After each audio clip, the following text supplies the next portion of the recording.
Hello.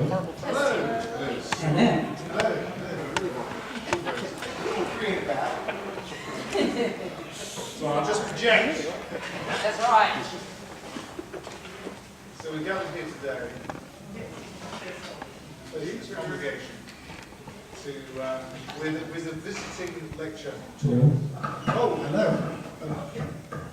There you go. You get the special one. Probably could. And we're here to talk about acting on audio, Big Finish. Hands up all of you who actually have listened to the production from Big Finish. There's a few. Oh, hands up who hasn't. Yeah. All right. No, it's okay. It's okay. It's easily cured. It's called give me your wallet. I'll put it in my hand, I'll weigh it, and then I'll give you an appropriate amount of CDs in exchange. Praise the tip. So, we should introduce ourselves. Ladies first. I'm Daphne Ashbrook. Yay! And I'm the second lady here. The second lady, Duchess. Sarah, Duchess. Hello. And I'm Jason Haigh-Ellery. Hooray! First of all, we can chat amongst ourselves, but do you have any questions? First of all, get started. Oh, fantastic. This is for Sarah. When are you going to be doing another audio theater? Very good question. I'm so pleased that you just asked that. I was just saying earlier on, we just had this conversation earlier. I said I have so enjoyed working with Big Finish, and one of the things that I really just want to tell you all is that having done a lot of voiceover work in America and a lot of animated work in America, England is a relatively uncharted area for me because I haven't been back there I hadn't been back there for about 20 years, and I can tell them how I got into Big Finish. I actually met somebody at Weight Watchers. Unbelievable. Unbelievable as it was. And we connected over the carrot sticks, and it turned out that this gentleman was a guy called Nigel Fairs, who works for you quite often and does different productions and produces and directs. And he very tentatively asked me if I would be interested, and I can't tell you how thrilled I was, because it's very difficult. You know, because I've been based in the States, being back in England, spending more time in England, trying to get your little foot in any door is quite difficult. And I'm afraid I got my little eeny-beeny toe in the Big Finish door, and now I'm shoving my whole body through it. And I'm negotiating heavily, because it's not only is it a pleasure to work, they're a terrific group, you see the same people, and you have a good stable of people, haven't you? So I'm delighted, and the question is, perhaps you would pointed at the person in charge. I'll point it at. Yeah, he's in charge of the whole. He is Mr. Big Finish. So Jason, when are you going to bring Sarah back? Very quick, very soon, very soon. Must come. That's a good This is a bit odd for me, you see, because I always look up to Sarah, and at the moment I'm looking down, which is unusual for me. She's a very tall woman. But I'm interested to know, because I am of the generation that loved and still loves radio. So I listen endlessly to radio plays and different productions, and particularly in England, of course, we had Radio 4, and of course now we've got Radio 4 Extra, so in the middle of the night when I spend a lot of time awake, I'm particularly Nick Briggs and everybody I'm listening to. But the idea that people are actually presumably buying CDs, which is marvellous, is that? And I don't know how you all listen. I mean, how do you I know that I turn on the radio, but if you're going to go and purchase a CD, or perhaps you purchase a download, I don't know. Mostly CDs, there are many downloads purchased, but...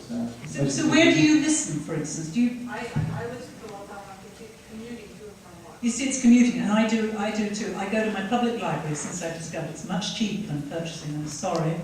But I will sit in the car, I get so hooked on them, and I love listening in the car. But there must be does everybody listen in the car? There must be people here that listen. Yeah? You listen? I listen while doing dishes. Do you? There you go. I listen while I'm doing the ironing. I'm a great ironer. Yeah. I mean, it's very therapeutic. I don't remember that. I'm a terrible iron. Yeah, improve your ironing. With some ironing. You will. But it's funny, you know, in the States, I came in 82, and I would have my family record anything on the radio 4, whatever it was, and it would often be at the beginning, in the middle of something, and I would never quite get the end of something, but just to have something, some audio to listen to. So I am thrilled, and I so commend Big Finish, because they really, you carved yourself out a good little niche anyway, but I mean, it's exciting, and particularly for Doctor Who fans, you know, it's great to be able to hear all these things on audio. Because I don't know in the States, do they? Do you, other places to hear things? Yes? Yeah, there's an organization called Radio Repertory Company of America. People like Claudia Christian and Denise Crosby have done things like that. And not that many, they only do maybe one every couple of years. Right. But it does exist. It does exist, but not a lot. Yeah. Not a lot, we need more. It's a shame because it's a fantastic form of production. Because the actors, I think, I'm speaking to the actors here, but it's a very free form of production, isn't it? Because it's just about the acting. And I remember having a long conversation with David Warner about this, because he loves audio work. And David says he can't, if he's esteemed age now, he can't be basically asked with all the kerfuffle of lighting, of being on your spot, all the rest of it, just to sit there and act. It's just really important, isn't it? It's funny you say David Warner, because I've done quite a lot of work with David, with other production companies, and I said exactly the same, because David, I come from Stratford-on-Avon, and David Warner, I grew up worshipping at the feet of David Warner. I mean, he was the Shakespeare The Hamlet actor, of the 60s. the Hamlet of the 60s, and it was such a big deal. And then many years later, I ended up doing a film of which I cannot remember the title, but it was something that we shot outside of San Francisco, and it was set in a Renaissance fair, and everybody was in Renaissance costume, and there was David Warner. And I said to the crew, do you know who this man is? And of course, most of them, I'm afraid, then, back, this was not so many, maybe 15 years ago, didn't really know him. Anyway, later on in England, I started to do quite a bit of radio work, different audio things, and it would always be with David. And I finally plucked up courage to say to him, I said, what are you doing? Because, you know, with all due respect, this is not something that is going to, you know, it doesn't really pay that much, and it's a wonderful experience. And he said, but like you, why not? He said, I have mortgages, I have ex-wives and everything else. And he said, and it's a great way. He said, I do everything. And he said, it's a great afternoon's work, and it really is. It's a real pleasure. And if you work for Big Finish, you get a bloody good lunch as well. We're known for our good lunch. Absolutely, we're not joking about this. You're known for your good lunches. That's the wonderful Toby, actually, who runs the studio. He also gets up at sometimes 5 o'clock in the morning to make the food before he comes into work.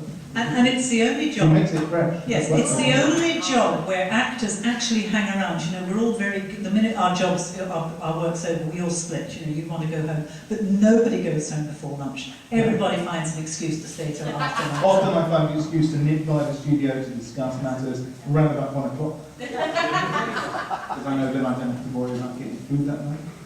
Great. But Daphne, what's your experience speaking with Big Finish?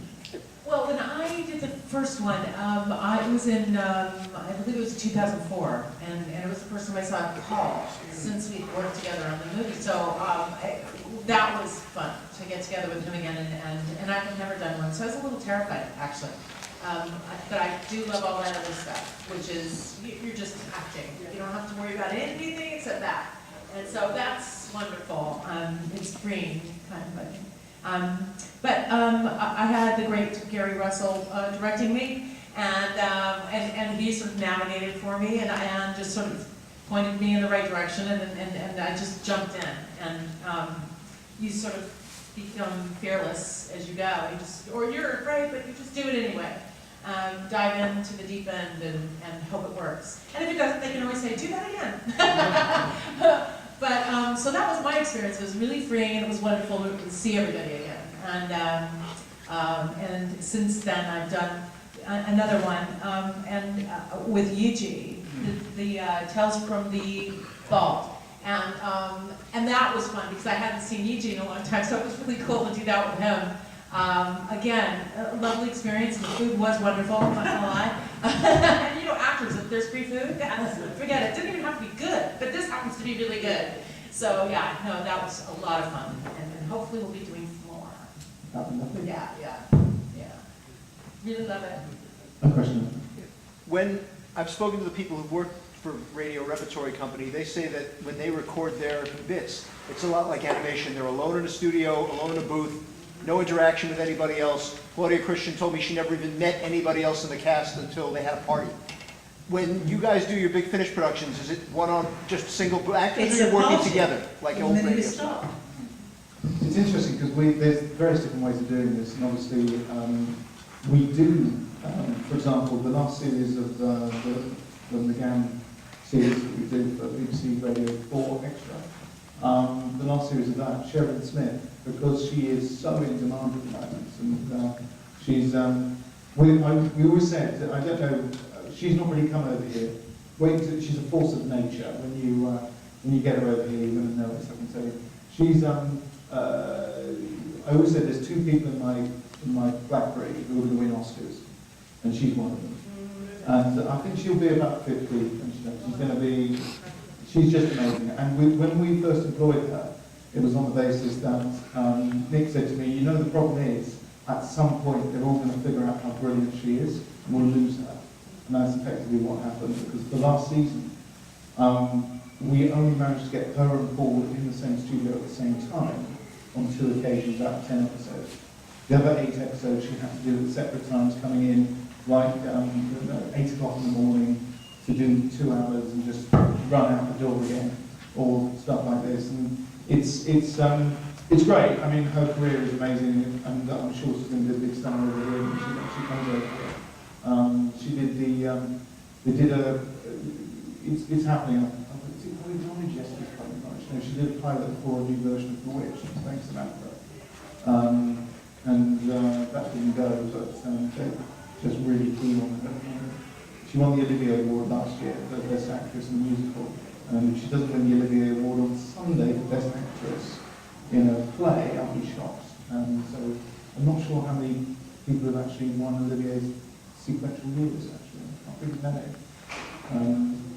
But she is amazing. Anyway, so if you ever go and see that if she makes the Broadway and thing, you think, oh, maybe I'll go and see her. Honestly, go and see her. She is amazing. She's one of the most captivating actresses. But my point about that is how we do this, which is that the BBC have a tendency to set up 3 mics in a big open space, and people come up with their scripts and they read and they back off. And the Foley is often done live. So you'll have someone moving around, all that sort of stuff, it all happens. And there's a certain amount of pressure which I feel is put on both the actors and the production team by the virtue of the fact they're concentrating on so many things at different times and making sure that they don't step over the sound effect and stuff like this. Whereas what we do is just about the acting. And it's like green screen work. We put on all the sound effects, the music, everything else later. The BBC traditionally take about 3 days to edit a play, and we take 6 weeks. And that's the difference, and that's why it sounds so rich in comparison. But it is a little bit like a party, though. Oh, it is. I mean, for all of us, because we're all put together, admittedly in our little booth, but that doesn't stop us from clawing at windows to get to It is a little bit like a small zoo. Yes, it is. In that, We all have our little habitats. yeah. But what we did was, we're very lucky because Toby actually built that studio for us. And so we talked about what we wanted. And what we've got is we've got little booths which have glass sides. So you can see each other, so you can make eye contact, which for actors is... Gestures. And gestures. Yes. So for actors, that's amazing, isn't it? To be able to make that contact. It's great. And the other great thing, which I do think we have to mention, is we don't have to put makeup on, we can wear whatever we want. That's And it really is a pleasure, because all you've got to worry about is and you don't have to learn your lines. Yeah, you can read it. And you That's can read really it. cool. It's just, certainly as I get older, Have you ever worked with Toby Longworth? no. No, he's done quite a lot of work for us, but He's very naughty. We get like little naughty schoolboys actually. And there was one young actress, no comment, one young actress who came in, it was her first job ever, and so he said, oh, let's play a game. So it was like, and I was like, she was like, no, come on. So he started going on, he walked in the room and put the script down and went, yeah, learned that. And she was like, what do you mean? What? I said, oh, no, it's all about the emotion of it, and it's all about going with the script. So basically we do a read through and then we put the scripts away and we do it off page. Right? So we got in there and I thought I'll play along with it. So we did the reading, we did the rehearsal, because we do rehearse record as it's called, which is you read the scene, discuss it, and then you record it. So we got there, put it down, and I said, okay, let's put the scripts down then. And so Toby very nonchalantly picked up his script and actually put it on the floor and stood there like that, and the young lady went, Oh my God. and I went, we're joking. And she was like, oh my God. Yeah, I bet you had to scrape her off the floor. yeah, she was not happy about that. She was very relieved but not happy. She didn't tell us off. So, you can be naughty like That's that. like the meanest thing I've ever Well, heard. not really, it's just us having fun. Not really, right, you tried. Wouldn't you, it would be different if she were Yeah, the other that's way. true. It would be. Oh my It's God. bullying, isn't it, Ellie? It's horrifying, it's Oh. horrifying. You scarred her. Totally easy. He scarred her for life. Oh. That's all I'm saying. There's a question there. Yeah, so I'm putting together an audio drama at the moment. Fantastic. John, So one of my questions, something that I found challenging, and I'm sure that you're now an expert at it, is when you come across, like, Daphne walks into the room with a gun, and then you don't want to be like, hey, Daphne, you've got a gun there. You know, those sort of situations where normally a visual cue would be the trick. Yeah. But now you need to somehow translate it You- into what's your trick? Well, it's things like, for example, Michael's big gun you've got. And, you know, something like that. Or, do you mind guns make me nervous? Or something like that, which makes people know that there's a gun in their hand.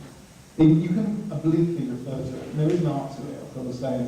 And our script editor is extremely good at removing the quite obvious and doing something with it. But have you heard of our productions? I was the one who's giving me my wallet away. Excellent. I will find you some interesting ones to let you listen to them, because they're doing some extremely good deals out there. There are some really great stories. I mean, we've had 3 of the episodes from the television series were adapted from Big Finish scripts. You can't see better than that. And every writer from the first series of the new series had written for Big Finish. And it was one that, and actually at one point, can I tell that story? Probably still can't. I won't say who it was. There was someone at the BBC who discovered that when they were restarting everything, they were around the table at production meeting. There was someone at the BBC, no names, who found out about it and went, oh my God, we can't let them do this. And Russell T. Davies, who's a big supporter of ours, said, oh, no, they've been doing it since 1999. And he said, well, of course not now. And he said, no, and I'll tell you why. Because we're using, all the writers from this season have written for Big Finish and have their craft there. And we're actually using one of their scripts in the first series. And I want to use 2 more in the second series. So they are developing new ideas and new writers for us for free. So on what basis do you want to get rid of them? So that was and thankfully that's Russell very nicely stood up for us, which was great. No, we've been very lucky with the support we've got. We always have a huge amount of support from Steve Moffat and also from Russell. And Phil Collinson's always been very supportive as well. So yeah, we've been very lucky in that respect. Yeah, so there we go. Right.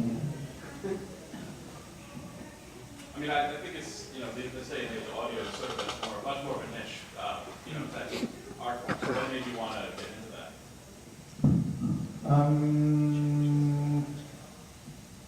Going back a very long way,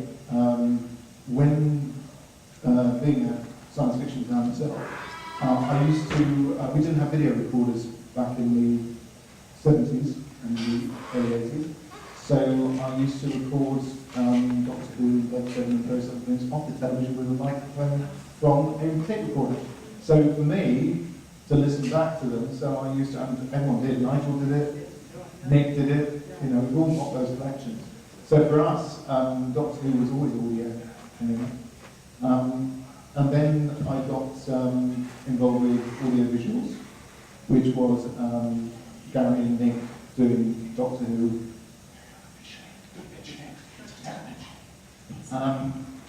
And then we got the opportunity to do them for real and stacked it up. And at the time, there had been no new Doctor Who since the movie. So everyone was looking for new Doctor Who. And we filled a specific demand. And we've been very lucky. We've had lots of people who've been very supportive of us over the years and stayed very loyal. And that's why we're here now. Is it safe to assume that you were influenced by the Hitchhiker's Guide to the Galaxy growing up? Everybody was influenced. I'm sure everyone. Have you heard it? Yes, yes. Yeah. I mean, it's such a brilliant series. We did Sharda, which is the script that Douglas Adams wrote for Doctor Who, which was never made. And that was, so I have actually worked on a Douglas Adams script. And the wonderful thing about that was it nearly wasn't available because the Douglas Adams estate, when he died, sold literally everything he'd ever done to Disney. So they were developing the movies at the time, and they sold everything, lock, stock and barrel, because they thought if the movie is successful, they sold Dirk Gently, they sold everything he'd ever done in one fell swoop. And the idea was that if the movies were successful, they would then need more material and they might not have enough material just from the books. They wanted to take things from other areas and so forth, etc. So they wanted to use his imagination in different areas to expand the movie franchise. Movie franchise never happened, of course. But when I went to them and said, can we do Sharda? They went, I'm sorry? And I said, Sharda, you know, the script which we've got here, the one which Douglas wrote for Doctor Who and was never made. And they went, we have no understanding of this. And they went away and discovered it wasn't on the list, they hadn't sold it, and that's the only reason why Paul McGann got to make that show. Because, and fantastic it is. Otherwise we'd be sitting doing nothing at the moment. But there we go. Yes, so everyone was influenced by Hitchhiker because it was such an amazing series. And such a sad loss at such an early age.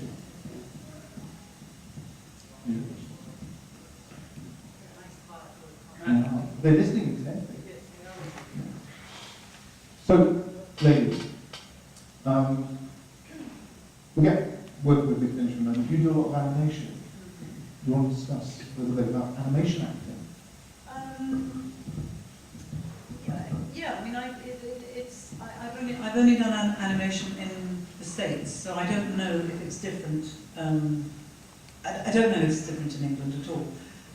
Certainly, it's the same sort of idea as we have at Big Finish, in that we all go and we all sit in a room together, which is great, and it's usually it's often people you've worked with before, so there's a great sort of camaraderie. It's quite rare to go in on your own, although I have gone in on my own. And of course, the great thing about, as you probably know, doing this sort of work is that if you're not available that particular day, you can actually do it on another occasion, and then you are on your own. So that's a little bit strange. You come in and you're perhaps on a sort of, you know, everybody else did it months ago, and you're there on your own at 6 o'clock in the evening, trying to sort of fill in the gaps. But I would say there's a lot, I mean, as far as I go, because I like things like Superman and Batman and things where you are having to be attacked and fight and stuff like that. I mean, that was, I'd never done that in my life, you know, suddenly the whole thing of going, you know, and making all the noises. I mean, it's really, you have to just give yourself over to it, don't you? It's no point being hesitant. I mean, one of the great things about about Big Finish is that just about everybody that works for them, they're all completely over the top, and they encourage you to be. So, you It's a know, requirement. it is. So, you know, you don't hold back. So, you know, they want you to, they want a good orgasm, you give them a good orgasm. Yeah, I do. actually, Is there any other one of my type? things to say is I've directed David Tennant to an orgasm. That is a claim. That is a thing. Yeah. Even as we speak, somebody is tweeting that. Indeed. There she is, right there. Absolutely. Yeah, put that phone down. Put it down.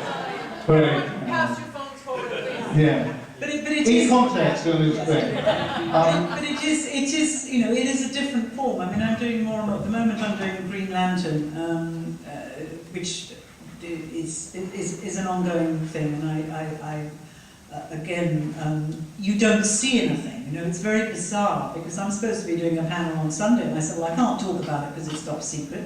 I haven't actually seen Green Lantern. I know it started, and I think I saw one. I've seen a couple of sketches of myself where I just look like a big blob. But then I've been a blob a few times. I've blobbed for Doctor Who, and I did the voice for the online, the video games. Yeah. Is that what they're called? Video games? Yeah. No, is that what, yes, the downloads. So, you know, as a blob there, so I'm beginning to make a career out of being an online blob, which is a bit worrying. But it is, I mean, there's no question about the fact that, you know, it's great fun to do, and honestly, as we get older and work isn't, and we know it's not as frequent, just because, and we know all the reasons why, it's brilliant because you get to play all ages. I'm doing, at the moment, I'm recording, or been recording a Wizard of Oz. I'm on the first book at the moment, and it's nearly killing me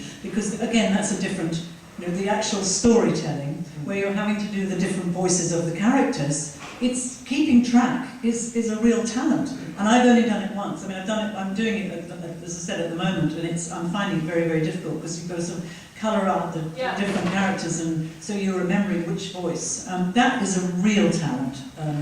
But most of the time, I'm playing one character in a performance-like situation. But I'm enjoying the storytelling is good. And of course, if you can do a child, you're laughing, because everybody wants you to do a kid's voice. You know, they're a bit short of kids, real kids' voices. Yeah. 3 years ago, Yeah. I actually made quite a bit of money doing babies. Did Let's you? hear it. That's right.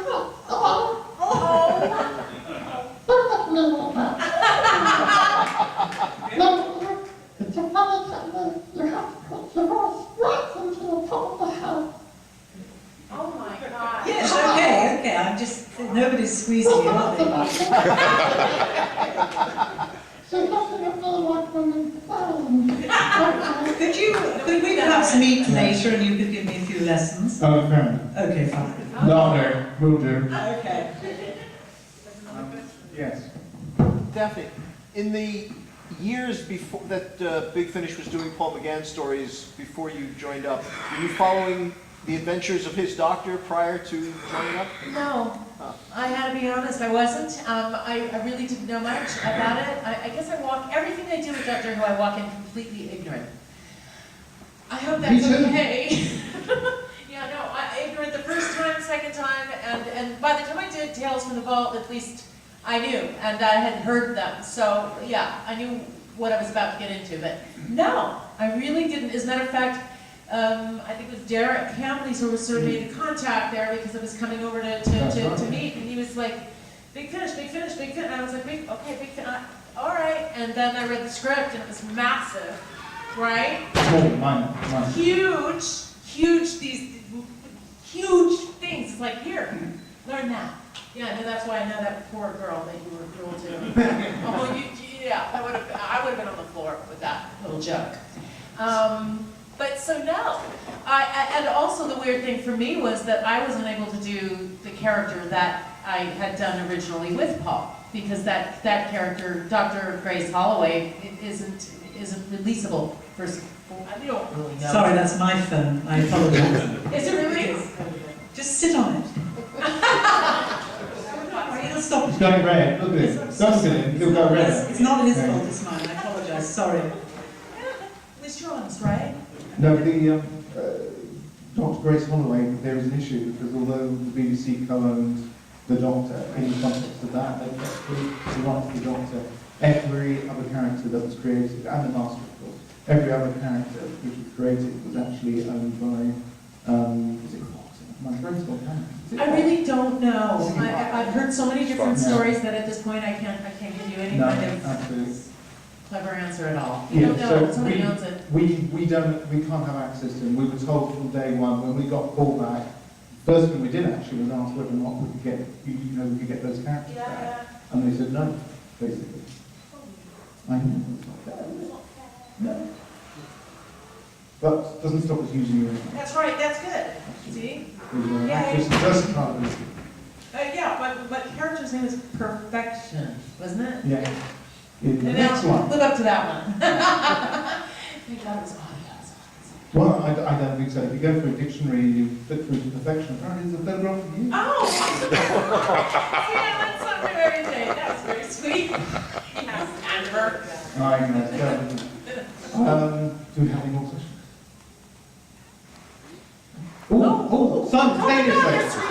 Right, we're going to take the young man at the back first, because we haven't asked. No, you. Then no. Hello. Isn't it amazing how across the mediums Doctor Who fits in with the audio adventures, the comic books? I always felt the Doctor Who comic books were amazing, and even see, I don't know if I can talk to the Peter Cushing movies so much, but it just transcends. It goes through all these different formats. It's what's interesting to me now is that I was interviewed for a documentary quite recently, and I said that Doctor Who is now like Sherlock Holmes. It's now become so iconic that it will never now go away. In some form or other, Doctor Who will continue to exist over the next few hundred years. So, you know, whether it's comic book, TV series, audio, animated series, film, there is always going to be new Doctor Who out, which is great. And what it is, it's a big universe. And as long as everyone likes to play in the same sandpit, as long as everyone's allowed to play together, then it will always continue. Did you just call it a sand pit? Yes, sandpit. I thought sandbox was at least a little bit more friendly. No, It's a pit? you have boxes, Okay. we have kids. Dr. Who. I gotta write that one down. Absolutely. There was another question. So I know that the both of you have done movies, and you're also doing this, and you've also both done television. So when you're approaching audio, just in your performances and acting, do you find you have to do something, do you have to just sort of approach it differently because they can't see it, so you don't have the benefit of body language, you don't have the benefit of facial expressions, you have to... But you know, as far as body language goes, one of the things I've noticed particularly with the other actors is that we all move a lot more than we would on screen, because of course we're all aware on screen of, you know, too big a gesture. You would be amazed. I mean, I look around me and you probably noticed them, and the actors, we're all doing all sorts of gestures which are totally unnecessary. But obviously we all, as we're performing, are fully in the moment. We're fully into it. I move quite a bit, but I mean there are others that move a hell of a lot. And you know, you're basically in a little booth with the script in front of you, and there isn't a particular need to be doing anything. But and as far as approaching it, the only extraordinary thing is that obviously one has read it and has a pretty good idea about what you're doing. But I can't honestly say I've studied it. But the study comes, it's a very sort of quick study in that rehearsal, which is where you absolutely get it sorted out, whether or not you're on track and the directors agree with you and you're all, you know, in agreement with each other, and then you do it. And then it's very rare that we go over, or the odd little word or so, but you know, we don't actually go over and do the whole thing again too often. Unless it's a technical, I mean, it's a technical fault, but it's not so much because of the performance. So it's a pretty immediate thing for us, or I found. Well, you know, what's interesting, it didn't occur to me before, and it should have, but when I'm working on a play or a part on TV or film, I do what I call homework. So I do a lot of imagining and quietly by myself. And it's sort of like almost like you think it and experience it viscerally, or until it is visceral. So, it's almost like a pathological liar who believes their lies. So they're very, very good and believable.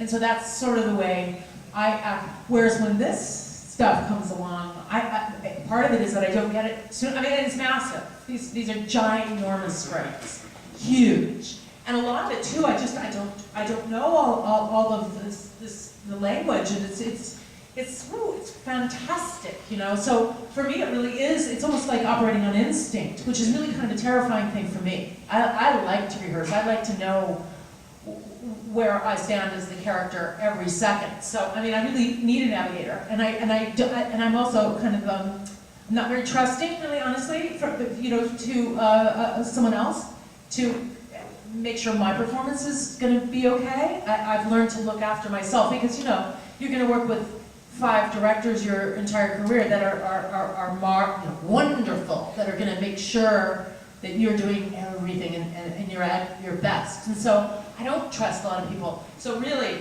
with Gary on that first one, I would have been lost without him, saying things he would say. He'd say, think Joan Collins, and I knew what he meant.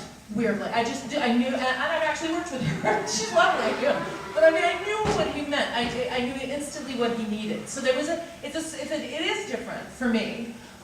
Maybe if I had a better understanding of exactly what it was I was doing and had more time with the script, I would be able to do a little more. I mean, I do what I can, in the amount of time. And usually I'm jet lagged and everything else when I'm over there. Whee! But yeah, so there is a difference, and it's so strange that I didn't even think about that. But that's part of for me. And you're right.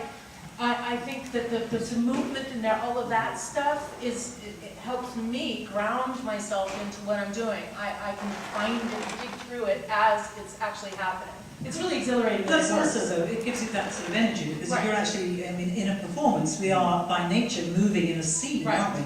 And we're standing dead still. Right, you have to give it life. Yes, to give it life. Right. Exactly. Breathe. It's interesting watching actors do the acting.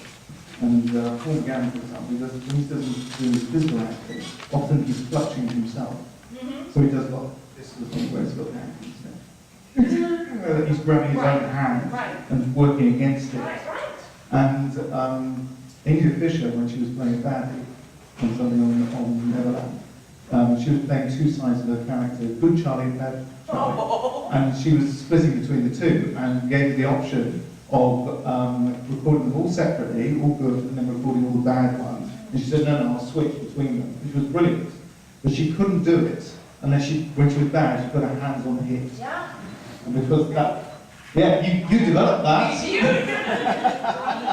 that. That's right. Yes, it's funny because in Stargate I played 2 characters, 2 different bad and good, but I had to do it with a nod of the head to bring on the other voice. Because I had to discern, because it's not easy. It's a damn sight. I mean, it's definitely not easy on screen. It's perhaps a little easier on the radio. But I'm amazed that she did it all together. Oh no, she's fantastic. Very dexterous. Dexterous. Yeah. You're using lots of big words tonight. I hope someone's giving a list. We're going to use them later in Scrabble. But we got some. But physicality is interesting. Coming back to Big Round Ride, because there was a.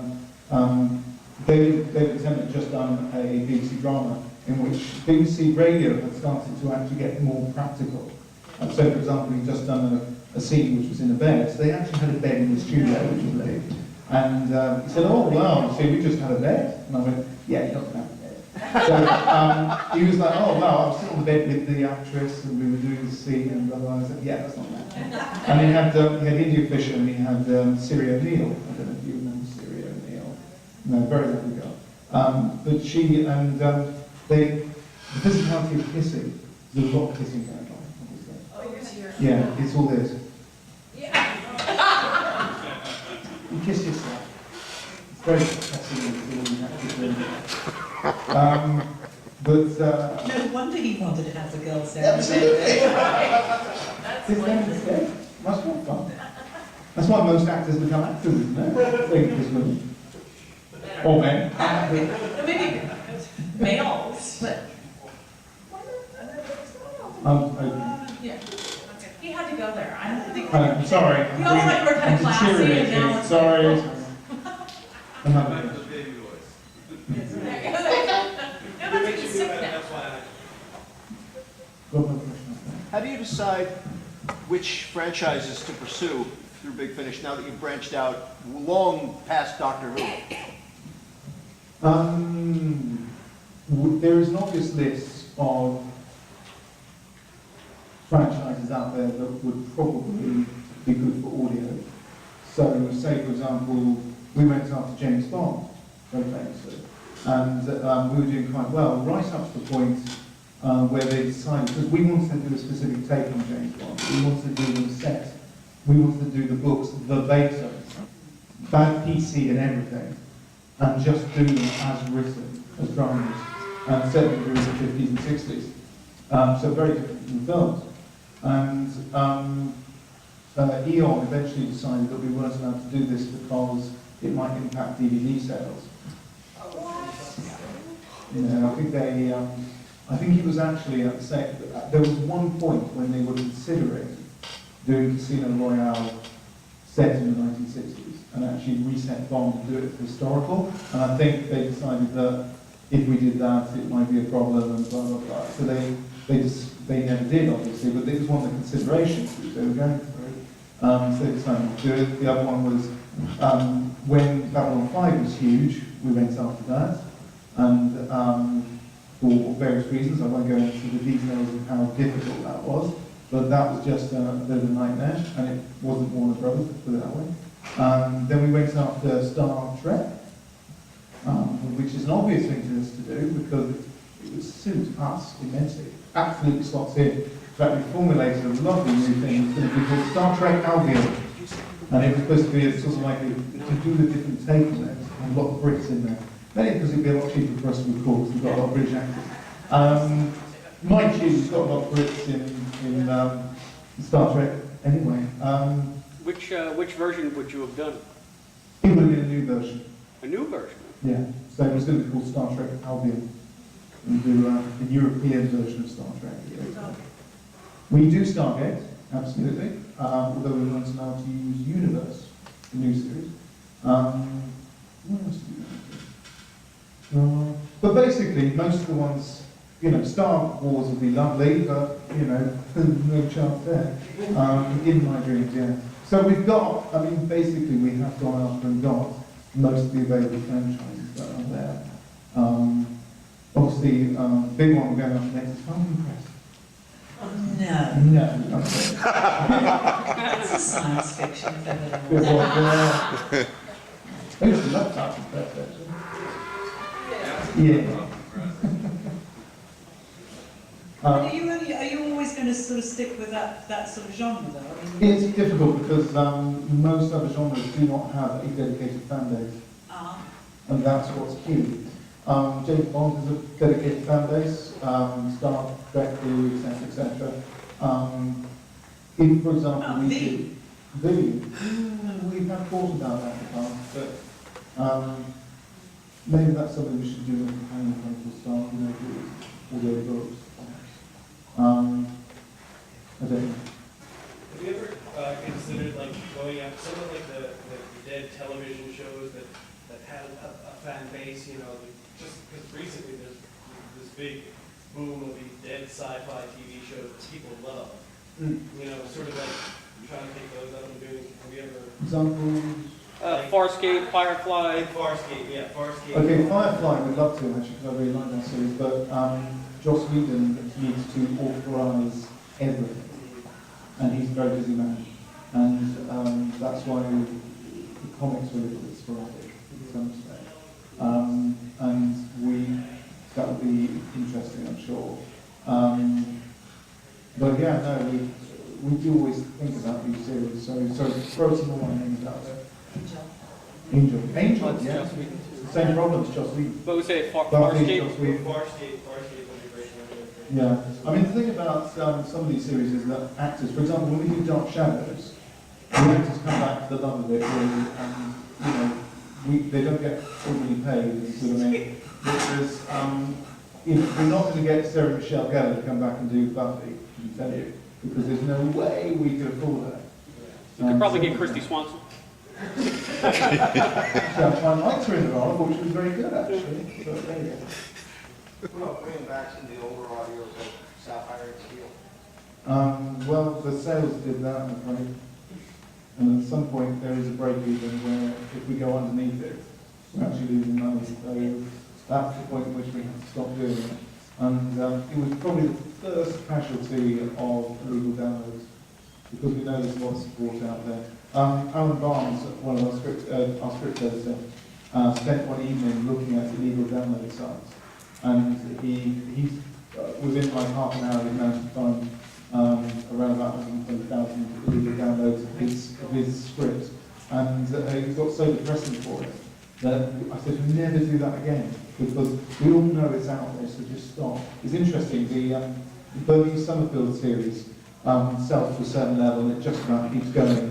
But we brought out a book in celebration, and I didn't mind losing money on it, because I thought, do you know what, it's 15 years, we're just going to do this, it'll be great.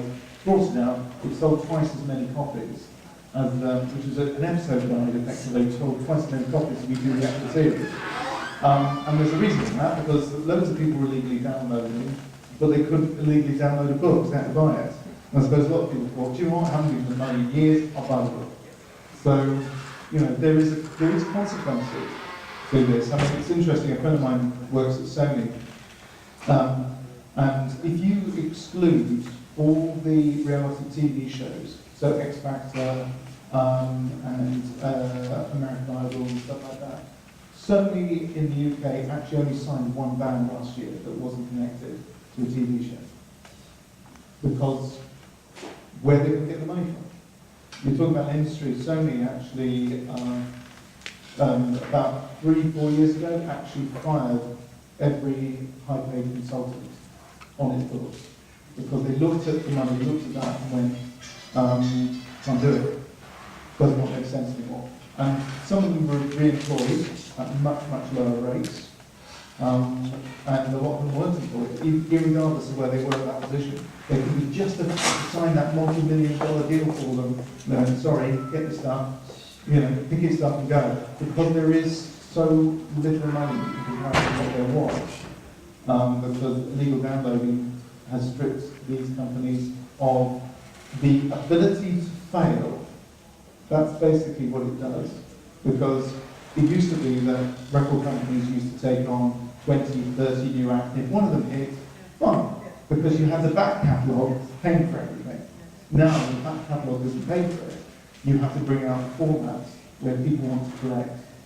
A classic example of that, a friend of mine looks after Ronnie Wood, and they've just brought out a huge, very big collectible vinyl set of 2 of his albums, which retailed at £200 each, because it was really exclusive, only 1,000 made, only this, it's all signed inside, it's got photographs, personal illustrations,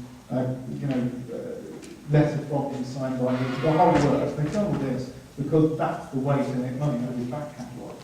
Not reissuing on CD, that won't work. It won't bring in any money. They have to do these things these days. And it's a different industry now. So what it was 5, 6 years ago. So it's going to be interesting to see what happens going forward. We were talking about CD Baby, the fact that so many people now start up their own. It's not going to get signed. They start up their own record label. And then you've got your own record label? Oh, that's right, yes. So it's you've got a record label because years ago you might have been signed, but just project. so it's Turn it off first. talking audio. So what it's a different industry than it was. All of these industries are different. Talking to friends, they say, well, for a start, our model is different. We're not a record company. What we are is a 1920s film company. where you go out there, you make a production. They used to make it, or 1910s film company. You go out there and you make, 60 productions a year, which is what we do, and you push them out there and you distribute them yourselves, and you get the money in, and hopefully it's enough money to go. And that's the model which happened, with all those film companies at the start of cinema. And that's what we do, and we have a very, very loyal following, thank God, that really does support us. And they know, the amount of people who, funny enough, someone said it today when they came out and bought some from Jean's table, in the dealer's room, where you can buy your Big Finish. Have to do that. Someone came up and said, I said, oh, have you got these? I said, yeah, I've actually got those legally downloaded, but I feel so guilty about it. I'm actually going to buy them for real as well. And I went, oh, thank you very much. It's, I don't have a problem with legal downloads if people listen to them and go, this is really good, I should get into them. It's that point where they think, actually someone has to make this and they have to pay for it. Because at the end of the day, we will move into different models. Like, for example, I've got a friend who's in a band, and they signed a deal whereby, as part of their advance, 75% of their live gate goes back to the record company. Because these are the sort of deals people now have to do. Because they've got to pay for that studio time, they've got to pay for the album to be made. They've got to pay all that money back somehow. So live gate is part of it. And more live things are happening. And I'm involved with a lot of theatre shows. And this is a big advantage in this present day and age. And I've been into the BBC to talk about theatre productions. We did Yes Prime Minister, which is which is a British political drama, a political comedy, big part, which we've done, and we did it in the West End. And big hit, absolutely. And it's great, and that's a way the BBC can make money out of something which will be illegally downloaded. So, yeah, sorry, I feel like I'm preaching all of a sudden, so I'll stop. It's important. Well, there's no residuals if no one's paying any money. Yeah. Now, is it because of the illegal downloads you end up doing the Bernice audios or the box sets instead of doing the... Yeah, that was a deliberate decision because we felt that we need to make things more collectible. And the BBC are doing it as well. They're moving more towards box sets on everything because they want to make things really impressive and something like you pick it up and go, it's interesting. First time we did it was for Irish Wild Time, and the Irish Wild Time sales went up by about 30% when we moved to box sets. Because people go, and actually we give them a nice discount and it's a good price. So, the model is changing out there, the world is changing. There may come a time, for example, where we have to put adverts on. That's going to be weird, isn't it? Where you get through episode 1 of Doctor Who, then there's an advert, and then episode 2. You never know, it could happen. Sorry, we've got 5 minutes left, so, there's a question. Joe, like you mentioned, that he does some underground, so we do too. Do you have any tips for maybe someone who's starting out, like how to make, not necessarily like story-wise, but sound-wise, how to make it sound good? We don't want it to sound like we're recording in one room around one microphone. With crappy equipment. With crappy equipment. Well, to be honest with you, a good mic doesn't cost that much, actually. It would probably only cost you like $150, $200. I know that sounds quite a lot, but it's actually it's a good investment because actually that is your prime tool. If people don't sound good, your production doesn't sound good, and you can spend as much time as you want working on it. But if you haven't got a good mic in the first place, it's not going to happen. Yeah. So that's probably the other thing as well is if you are recording in a room, and it's like in a basement or something like that, is egg boxes. Which is, because you basically, the biggest problem you get with echo, which makes it sound like in a small room, is because of sound bouncing back off the walls. But egg boxes are brilliant because, first of all, they absorb sound, and secondly, they are actually angled, because they're in spikes like that. So the sound goes along, hits it, and heads down or heads up. So actually, foam, and with, that's why you see the foam with the baffles on. Restaurants in the 70s that had egg boxes, which must have been something in restaurants in London, lots of them, done with egg boxes and painted, presumably because the sound wasn't very good. It could also be because they were using it as a mafia hideout. They didn't want to hear it. So yes, a good mic is the answer. But also, don't be scared to retake things constantly, because you can edit later. The electronic editing is that we literally, if someone's done the wrong vowel sound, we'll drop in a vowel from another take to make it right. So don't worry about re-editing. And also, as a bit of direction, never give an actor a line reading, because it's the worst thing you can do. I've been with actors saying, but what do you mean?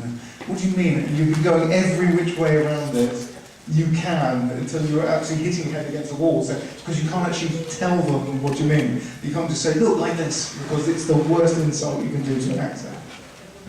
They are. No, they're very excited about the actors panel. Another thing, for me, talking story is the best way that you can get what you need from an actor without insulting them. And it might not even be what you think you want, but it will be organically from the actor. So talking story is, I think, probably the #1 rule. I've directed a little bit, and that's what I would, and it seems to always benefit, even if it's different than what you really thought you were trying to get. It'll get you something organic and maybe what you were looking for, but maybe something even better, you know? Yeah. Yes, that's basically it. So, or shorthand, if you're running out of time, is, look, your cat's dead. Yeah. Okay. I think we've been kicked out. So, who's your favourite doctor? Well, I mean, dear. I love, it's very difficult. I love Tennant, but I worked with John Pertwee, so I knew John in the 70s, and so, I have an affection for him. And it's also what age you were when, it's when I was a kid. John was sort of my man. But I love David. I love him. Well, what's his name now? What's his name? Good guy now? Matt Smith. Yes, Matt Smith, who does no wrong by me either. Yes, no, there's definitely favourites, and that's a difficult field, isn't it? It is. So I will rest my case. David Tennant, but John Pertwee, I just love from, it reminds me of my youth when he was a great guy. Oh, yeah. What is it? And I have to say, I fell in love with Sylvester McCoy. And I'm sorry, I'm in love with that man. Until the day I drop. He's I love him. But I love Matt Smith too. Kind of was fabulous. I mean, I'm telling you, it's one of those things like white and shoes. It's just beautiful. That's What's so wonderful about it. It's just, yeah. Yes, wonderful chap, all of them.